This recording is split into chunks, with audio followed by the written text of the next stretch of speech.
कई दिनों से हीरा के खेत में फसल न होने के कारण हीरा के घर में अब एक भी अनाज का दाना नहीं था।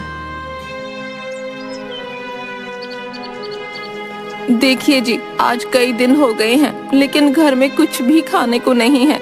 अगर ऐसे ही चलता रहा तो हम भूखे मर जाएंगे। कई दिन हो गए हैं और पेट में एक भी अन्न का दाना नहीं गया है। हाँ, ये देखिए आ गई आपकी प्यारी। इसकी भूख का तो ख्याल तुम्हें रहता है ना, इसलिए रोज ले जाते हो इसे जंगल। ये तो घास फूस खाकर अपना गुजारा कर सकती है, लेकिन मैं तो घास फूस नहीं खा सकती ना। न जाने वो दिन कब आएगा जब तुम 2 वक्त की रोटी मुझे दे सकोगे। अब मुझसे और नहीं सहा जाता, बताई देती हूँ। हाँ। अरे भाग्यवान, तुम तो जानती ही हो मेरी मेहनत में तो कोई कमी नहीं है। अपने खेत में जो भी फसल बोता हूँ वो होती ही नहीं है। अब तुम ही बताओ मैं क्या करूँ। लेकिन तुम चिंता मत करो भाग्यवान, जल्दी ही कोई ना कोई रास्ता निकल आएगा। हाँ, अगर जल्दी से तुमने कुछ नहीं किया तो मैं ही तुम्हारी टूटी झोपड़ी छोड़कर चली जाऊंगी। हाँ, बता देती हूँ तुम्हें। अगली सुबह हीरा अपने खेत में चला जाता है और उसकी बकरी उसकी झोपड़ी में ही बंधी होती है और काफी चिल्ला रही होती है। अरे क्या हुआ? क्यों आज सुबह सुबह इतना चिल्ला रही है? मैं कहती हूँ चुप हो जाओ। अच्छा, तो तू ऐसे नहीं मानेगी। आज तो मैं तुझे अच्छा सबक सिखाऊंगी। आज तुझे बेचकर कुछ पैसे ही मेरे हाथ आ जाएंगे। कुछ दिनों से कुछ अच्छा भोजन नहीं खाया मैंने। तू किस काम आएगी मेरे?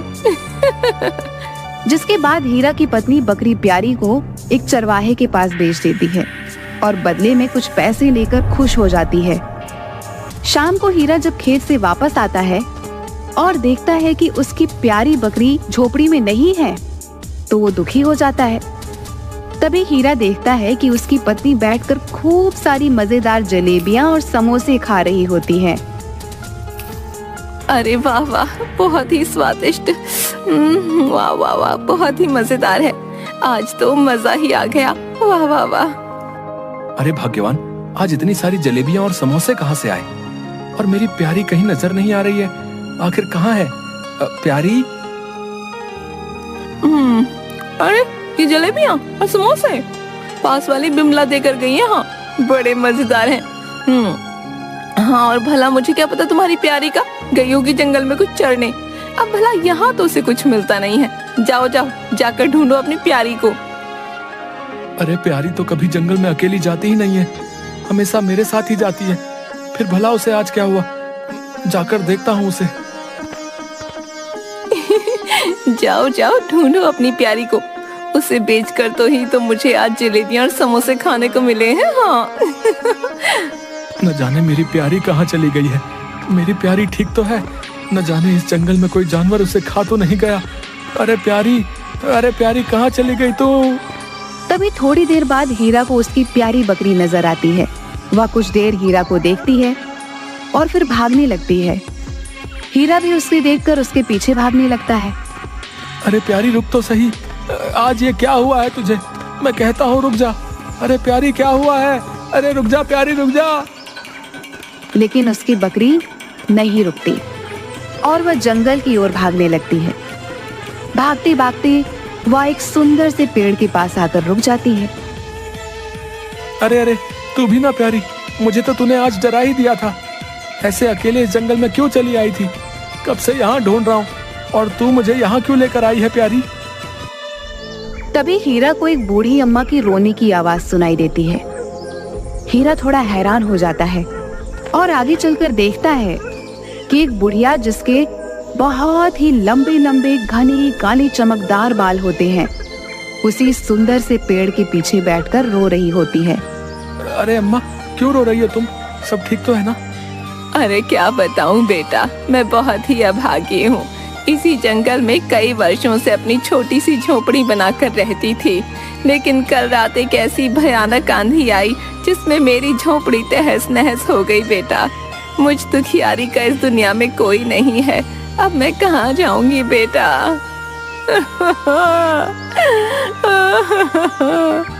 अरे अम्मा, तुम रोती क्यों हो? तुम दुखी मत हो अम्मा, तुम मेरे साथ मेरे घर चलो। मैं बहुत गरीब हूँ, न जाने तुम्हें शायद 2 वक्त की रोटी भी बहुत मुश्किल से मिल पाएगी। अरे वाह बेटा, तू कितना नेक दिल इंसान है। आज से तू ही मेरा बेटा है। मैं बहुत बूढ़ी हो चुकी हूँ। तेरे घर जो मुझे भोजन मिलेगा मैं उसमें ही संतुष्ट हो जाऊंगी। बेटा मुझे अपने साथ अपने घर ले चल। अच्छा तो ठीक है माँ, तुम मेरे घर में मेरी माँ बनकर ही रहना, मुझे बहुत खुशी होगी। तभी उसकी पत्नी हीरा के साथ बूढ़ी अम्मा को देखकर वो बहुत गुस्सा हो जाती है। अरे अरे अरे, आज ही किसे ले आए तुम? क्या देखते नहीं हो? आखिर मैं कहती हूँ कौन है ये बुढ़िया और तुम्हारे साथ क्या कर रही है? अरे भगवान, आज से ये अम्मा मेरी माँ है और हमारे साथ ही रहेंगी। जैसी भी रूखी सूखी रोटी हम खाते हैं माँ भी वही खा लेगी। इनका इस दुनिया में कोई नहीं है, इसलिए मैं इन्हें जंगल से अपने साथ ले आया। अरे वाह वाह, ये भी कोई बात हुई भला? क्या जानते नहीं हम दोनों का ही गुजारा कितनी मुश्किल से हो पाता है, और एक और मुसीबत लेकर आ गए। अच्छा भाग्यवान, अब गुस्सा मत करो। आज से यही मेरी माँ है, इनका इस दुनिया में और कोई नहीं। जाओ, रसोई में जो भी खाने को हो वो अम्मा के लिए ले आओ। खुद एक वक्त की रोटी नहीं खा पाते, ऊपर से ले आई इस अम्मा को यहाँ। अरे घर में तो कुछ नहीं है सिवाय कुछ चावल के दानों के। भला उनसे इस अम्मा का पेट थोड़े ही भरेगा। तुम भी न जाने किसे ले आए, खुद एक वक्त की रोटी नहीं खा पाते हैं, ऊपर से ले आए इस अम्मा को यहाँ। अरे बेटिया, मैं उन थोड़े से चावल के दानों से ही अपनी भूख मिटा लूंगी। तुम दुखी मत हो, मुझे बस वही चावल के दाने लाकर दे दो।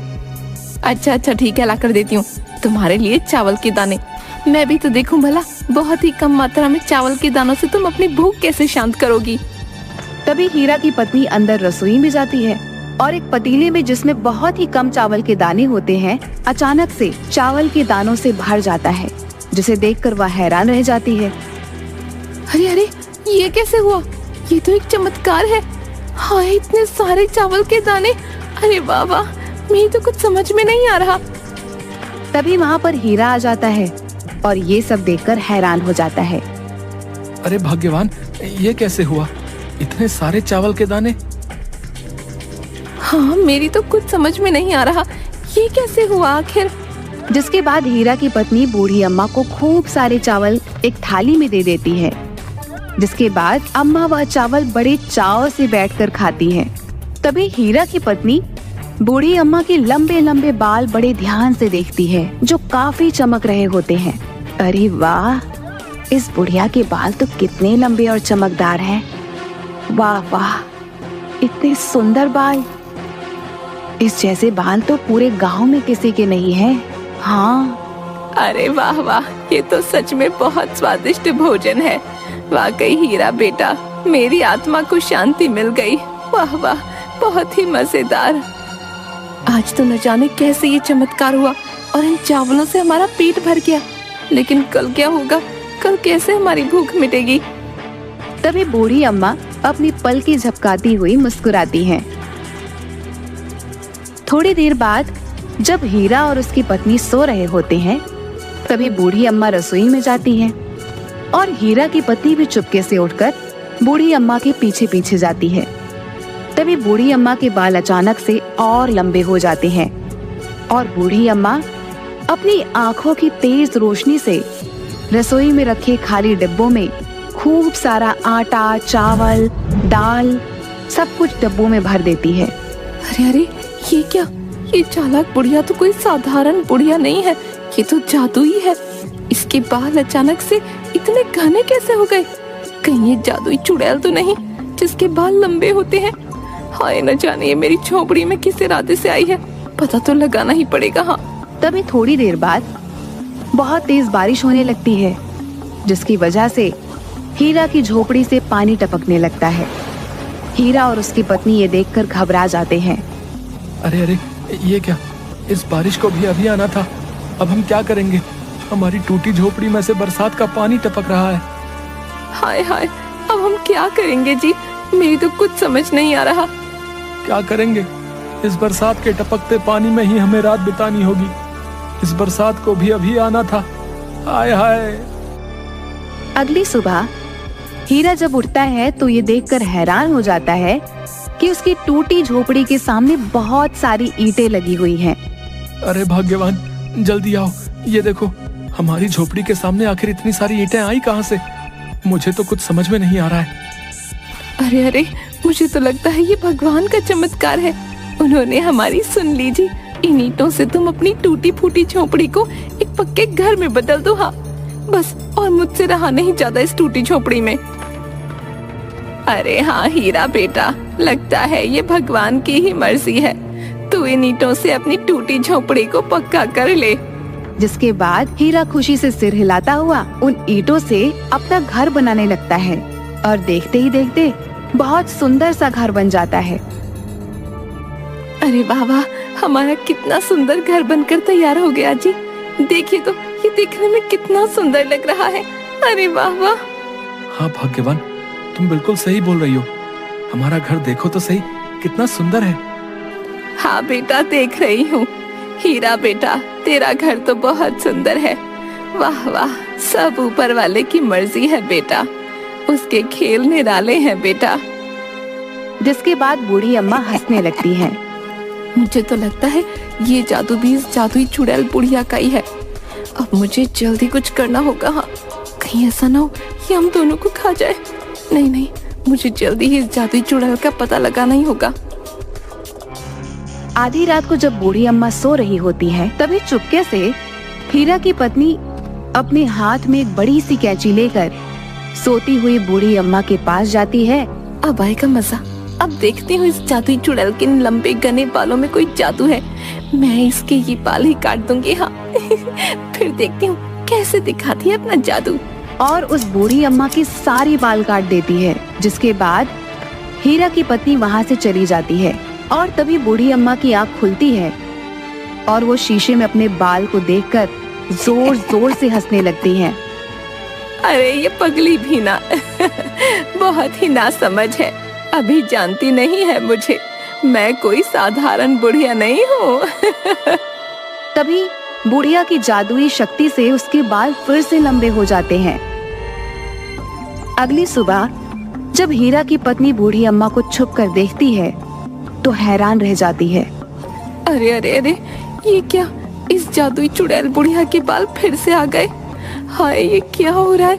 मेरे तो कुछ समझ नहीं आ रहा। ये तो कोई बड़ी मायावी चुड़ैल लगती है। इसका तो मुझे पता ही लगाना पड़ेगा।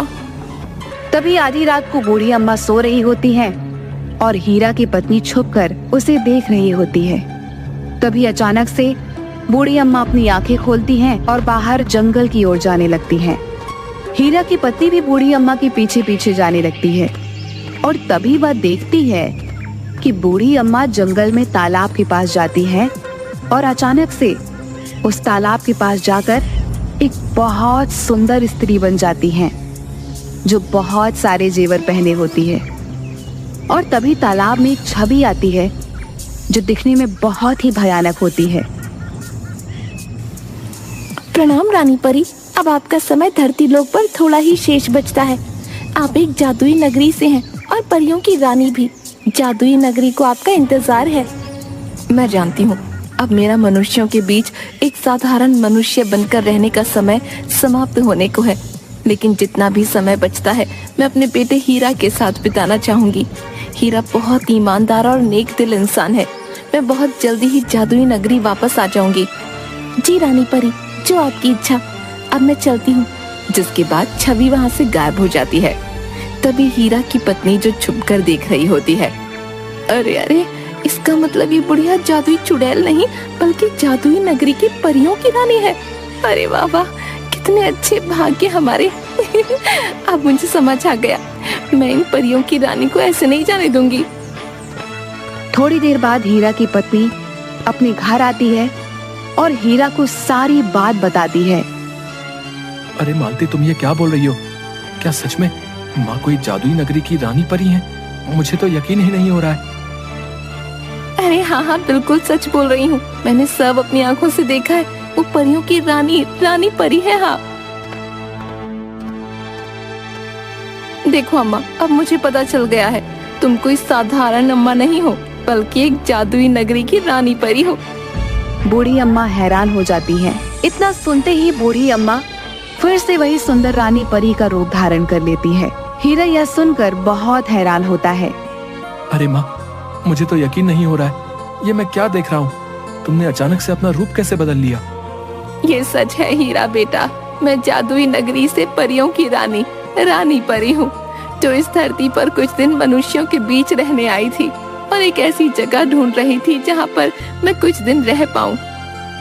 उस दिन जब मैंने तुम्हें जंगल में अपनी बकरी के लिए रोते देखा, तो मुझे यह अनुभूति हो गई थी कि तुम्हारा हृदय बहुत कोमल और नेक है। इसलिए मैंने सोचा कि मैं तुम्हारे साथ ही अपने कुछ दिन धरती लोक पर बिताऊं। तुम जिस बकरी के पीछे मेरे पास आए थे, वो तुम्हारी बकरी नहीं थी। तुम्हारी पत्नी ने तो तुम्हारी बकरी को एक चरवाहे को बेच दिया था। जिस प्यारी से तुम उस दिन जंगल में मिले और अपने साथ लाए, वो मेरी माया थी। मैं तुम्हें दुखी नहीं देखना चाहती थी बेटा। तुम एक नेक दिल इंसान हो, जिसके साथ मैं कुछ दिन इस धरती लोक पर रह सकती थी। इसलिए ही मैंने अपना भेष एक बुढ़िया के रूप में बदल लिया और यहाँ तुम्हारे साथ तुम्हारे घर चली आई। हीरा यह सुनकर बहुत हैरान होता है। रानी परी, धन्य भाग है मेरे, जो आप मेरे साथ मेरी माँ बनकर रहने आई। आपको अपनी माँ के रूप में पाकर मुझे बहुत खुशी हुई, रानी परी।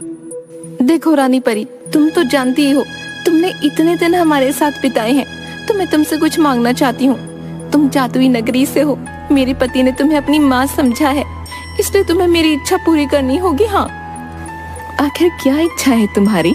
मैं अवश्य ही पूरा करूंगी, बताओ मुझे। तभी हीरा की पत्नी काफी सोच में पड़ जाती है और 2 मिट्टी के घड़े लेकर आती है। ये रहे मिट्टी के घड़े, तुम इन दोनों घड़ों को धन और सोने चांदी से भर दो। मैं बहुत अमीर हो जाऊंगी। हाँ, इतना धन पाकर तो हमारी सारी समस्या दूर हो जाएगी। हाँ।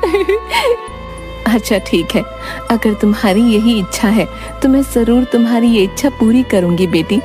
लेकिन इन दोनों मिट्टी के घड़ों में से तुम्हें सिर्फ पहले घड़े को ही छूना है, क्योंकि उसी में तुम्हारे लिए इतना धन और सोना चांदी होगा जो तुम्हारे जीवन के लिए पर्याप्त होगा।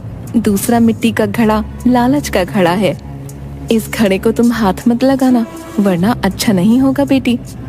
और तभी देखते ही देखते दोनों मिट्टी के घड़ों में सोने चांदी भर जाते हैं। हीरा की पत्नी यह देखकर बहुत खुश हो जाती है। अरे वाह, इतना सारा सोना चांदी। वाह वाह, अब तो मैं बहुत अधिक धनवान हो जाऊंगी। अच्छा हीरा बेटा, अब मेरे यहाँ से जाने का वक्त हो गया है। तुम्हारे साथ कुछ दिन बिताकर मुझे आनंद मिला, लेकिन मालती बेटी, तुम ध्यान रखना, जो भी मैंने तुमसे कहा है, इन दोनों घड़ों में से केवल पहला घड़ा ही छूना, वरना परिणाम अच्छा नहीं होगा। जिसके बाद वो रानी परी वहाँ से गायब हो जाती है। अरे वाह वाह, कितना सारा धन! अब जरा इस धन से भरे घड़ों को छू कर तो देखो। वाह वाह वाह, कितना सारा धन! अब तो मैं पूरे गांव में सबसे अधिक धनी हो जाऊंगी। और पहला घड़ा उठाती है और बहुत खुश हो जाती है। लेकिन फिर हीरा की पत्नी की नजर दूसरे घड़े पर पड़ती है, जो सोने और चांदी से चमक रहा होता है। अरे वाह वाह, ये धन का दूसरा घड़ा तो बहुत चमक रहा है। अरे वाह, अगर इस मटके का धन भी मेरा हो जाए तो कितना अच्छा होगा, मैं और धनी हो जाऊंगी। नहीं नहीं मालती, ये तुम क्या कर रही हो? तुम्हें याद नहीं रानी परी ने क्या कहा था? दूसरा घड़ा लालच का घड़ा है, तुम्हारे हाथ लगाने से इसका परिणाम अच्छा नहीं होगा। ऐसा मत करो मालती। अरे तुम चुप करो, क्या देखते नहीं हो कितना सारा सोना चांदी है इस दूसरे घड़े में भी? अगर ये भी मेरा हो जाए तो मैं सबसे अधिक धनवान हो जाऊंगी। जिसके बाद हीरा की पत्नी जैसे ही वह घड़ा उठाती है, अचानक से सारा सोना चांदी काले रंग के कीड़ों में बदल जाता है। अरे अरे, ये क्या हो गया? हाय हाय हाय, सही कहा था रानी परी ने मुझे, लालच के घड़े को हाथ नहीं लगाना चाहिए था। हाय हाय, मेरे अधिक धन पाने के लालच के कारण ही ये सब हुआ। ये तुमने क्या किया मालती?